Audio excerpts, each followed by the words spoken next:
बिस्मिल्लाहिर्रहमानिर्रहीम। अस्सलाम वालेकुम। मैं मुदस्सिर शाही एडवोकेट और आप देख रहे हैं लीगल इश्यूज़। आज जो लीगल इशू डिस्कस करेंगे वो ये है कि कानून के अंदर कुछ तरमीम, ये बड़ा एक शिकवा और गिला होता है हमारे आवाम के अंदर, जो थोड़ी सी सूझबूझ रखते हैं कानून की, कि जनाब ये तो 1800 तो फ़लाँ का ये कानून चलता आ रहा है, 1880 का चल रहा है, ये जनाब 1908 का चल रहा है, ये फ़लाँ, यानी सदियों पुराने कवानीन अंग्रेज़ छोड़ के चले गए, हमने पकड़ लिए और अब बैठे हुए हैं मलंग बन के और वही कवानीन चल रहे हैं। बड़ा एक अजीब लगता है बाज़ दफ़ा कि लिखा होता है अगर कोई प्रॉपर्टी का PPC पढ़ें, अगर कोई प्रॉपर्टी का नुकसान करे, 50 रुपये की वैल्यू की प्रॉपर्टी हो तो फिर उसको ये सज़ा हो जाएगी।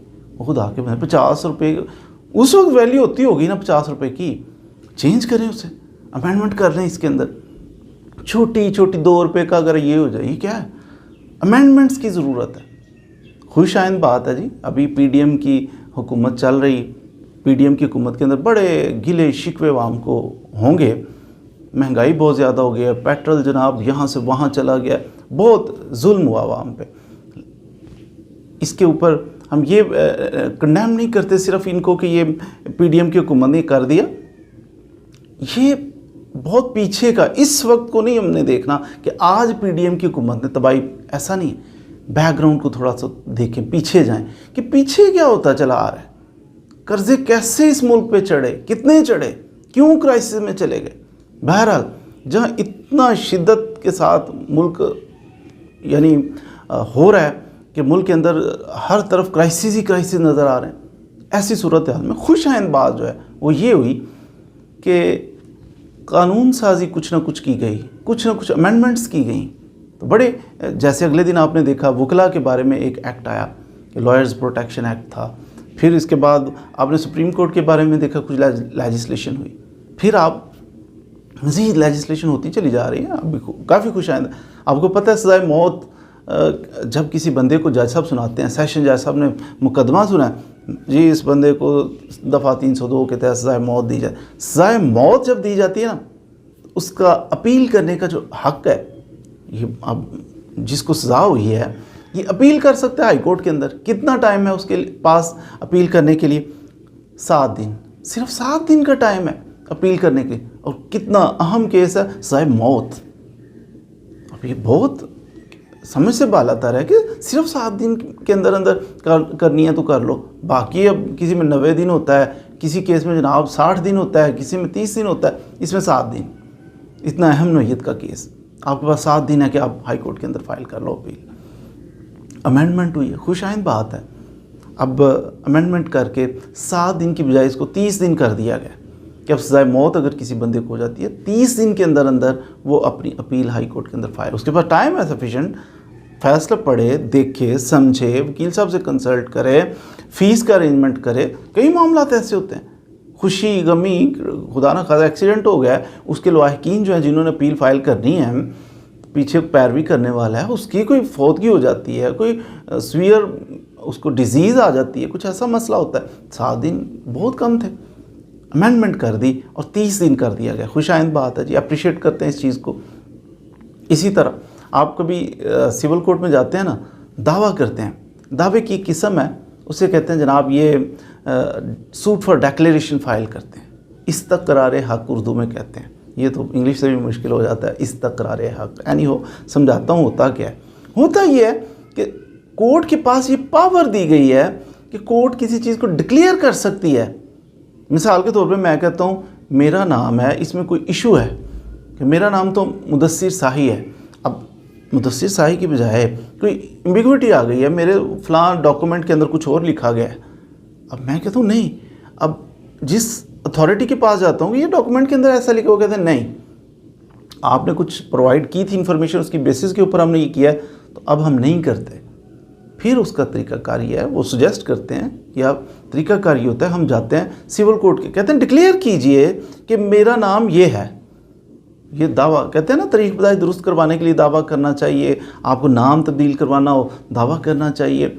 कोई और विरासत के मामलात में होता है कि कोई ऐसी प्रॉपर्टी है, उसका टाइटल जो है बिल्कुल क्लियर नहीं है, क्लियर तो है इस बंदे के नाम पे, मेरे वाले साहब के नाम पे प्रॉपर्टी, डॉक्यूमेंट गुम हो गया, कुछ ऐसा इशू बन गया, फिर हम कोर्ट की तरफ रुजू करें, डिक्लेयर कर दें, फैसला फरमाएं।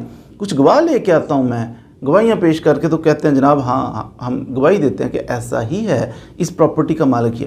कोर्ट जनाब स्पेसिफिक रिलीफ एक्ट के सेक्शन 42 के तहत डिक्लेयर कर देती है कि ये मैटर जो है ये इस तरह है, ये फैक्ट जो है ये इस तरह है, असल में कोर्ट मोहर लगा देती है।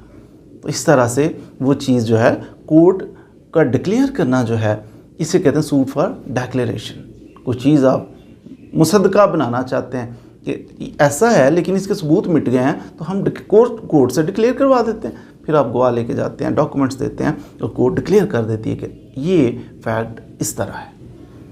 तो इसका भी था, हम कोई केस लेके जाते थे अदालत में, वकला छुट्टी पे हैं, वो जनाब जज सब छुट्टी पे हैं, आज स्ट्राइक हो गई है, आज वो हो गया, डेट पे डेट बेट, और पता ही नहीं कि कितना अरसा लगे, साल लग सकता है, 2 साल 4 साल 10 साल, कितना लटकेगा पता ही नहीं। अब क्या हुआ है, अब इसमें भी अमेंडमेंट कर दी गई। अमेंडमेंट क्या की गई है, उन्होंने कहा 6 माह के अंदर अंदर इसका फैसला किया, मैक्सिमम 6 माह, 6 माह के अंदर नहीं, 6 माह से पहले इसका फैसला करना है आपने। ये अमेंडमेंट किया, खुश आइंद है। फिर अगर इसका फैसला हो जाए, कोई पार्टी अपील में चली जाए, 3 माह के अंदर अंदर अपील का भी फैसला करें। टाइम लिमिटेशन इसकी उसको भी फिक्स कर दिया गया कि इतने टाइम के अंदर फैसला करें। खुश आइंद बात है। अदालत में जाके अनलिमिटेड पीरियड के लिए तो बंदा बाउंड नहीं हो सकता ना किसी छोटे से केस के लिए, तो ये भी खुश आइंद है। तो ये इसके पीछे क्या वजह है, क्यों ये अमेंडमेंट्स छोटी छोटी आ रही हैं? जो वकला को बड़े मसाइल थे, जो लिटिगेंट है उनको बड़े मसाइल थे। मैं इस पर अप्रिशिएट करूँगा, हमारे वकील साहब हैं एक जनाब, आजकल वो हमारी सेनेट का सेनेटर भी हैं, वज़ीर कानून भी हैं, आज़म नज़ीर तारड़ साहब। तो जी प्रैक्टिसिंग वकील जो है ना, प्रैक्टिस करते हैं, उसे पता है कि ये क्यों ऐसा है, इसको ऐसे होना चाहिए, ये 100 साल पुरानी बात है, इसको ख़त्म होना चाहिए, हम अपनी फिर लेजिस्लेशन होती है। आज़म नज़ीर तारड़ वफाकी वज़ीर कानून है, उनको कानून की नौ तो है, इस वजह से वो फिर कुछ ना कुछ बेहतरियाँ लाने की कोशिश कर रहे हैं। हम उनको खराज तहसीन पेश करते हैं, अप्रिशिएट करते हैं कि ये खुश आइंदा एक अच्छा इकदाम है। ये जो मौजूदा गवर्नमेंट है, इन्होंने अमेंडमेंट्स करने की कोशिश की है, अच्छी कोशिश है।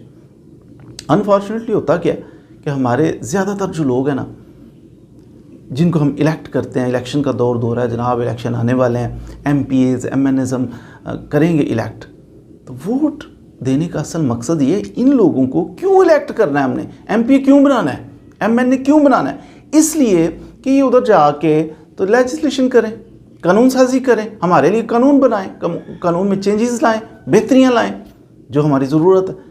लेकिन अनफॉर्चुनेटली MPA MNA उनको लेजिस्लेशन के स्पेलिंग भी नहीं आते, तो वो क्या लेजिस्लेशन करेंगे, वो हमारे कैसे बेहतरियाँ लाएंगे, कैसे रूल्स एंड रेगुलेशंस बनाएंगे, पता ही नहीं कानून होता क्या है। इनका असल मकसद जो है इलेक्शन करवाने का ये होता है, MPA MNAs इनको इलेक्ट किया जाए ताकि ये कानून साजी, तो जो बंदा कानून साजी कर सकता है, आपको यकीन है कि इतना सेंसिबल आदमी है, उसको इलेक्ट करें ताकि हमारी असम्बलियों के अंदर अच्छे पढ़े लिखे लोग जाएं और फिर लेजिस्लेशन करें, हमारे हालात कुछ बदलें। उम्मीद है आपने कुछ ना कुछ ये लेजिस्लेशन जो लेटेस्ट हो रही है उसको, यानी एक खुश आइंद है, इसके बारे में कुछ ना कुछ जान लिया होगा। मज़ीद वीडियोज़ के लिए आपने हमारे साथ रहना है। चैनल अच्छा लगे इसको सब्सक्राइब भी कर लेना है। Thank you very much.